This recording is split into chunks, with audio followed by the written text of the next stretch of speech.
Salut les amis, je suis Edouard, le fondateur de Nutri & Co et aujourd'hui on va parler des questions que vous nous posez le plus souvent sur le magnésium.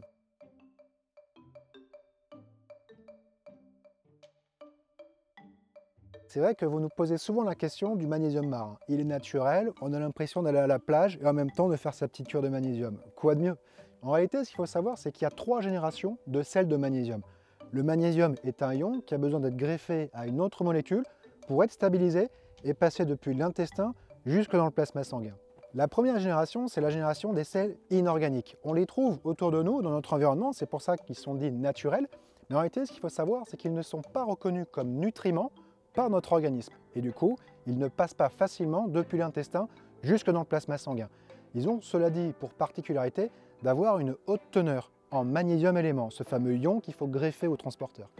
Et dans cette famille, on va avoir notamment l'oxyde de magnésium et le magnésium marin. Mais le magnésium marin, en fait, c'est une belle formule pour parler le plus souvent d'un oxyde de magnésium. Après cette première génération vient la seconde génération. Et là, en fait, les experts se sont posé la question de comment augmenter l'absorption du magnésium. En fait, ils ont tout simplement greffé au ion magnésium des nutriments, c'est-à-dire en fait des molécules reconnues par l'intestin comme bonnes pour l'organisme. Malate, glycine, citrate, etc., etc. La problématique, c'est que ces molécules sont lourdes et que du coup, la teneur en magnésium élément est relativement faible sur cette famille.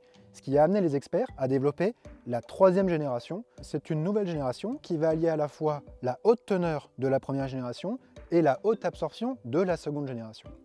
On va utiliser pour cela la technologie liposomale.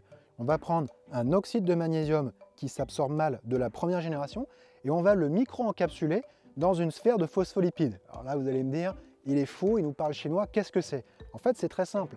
Les phospholipides sont des lipides qui sont exactement identiques à ceux qui constituent la membrane de nos cellules. Ce qui va expliquer que notre intestin va reconnaître tout au long du tractus digestif ce nutriment et va être capable de l'absorber convenablement.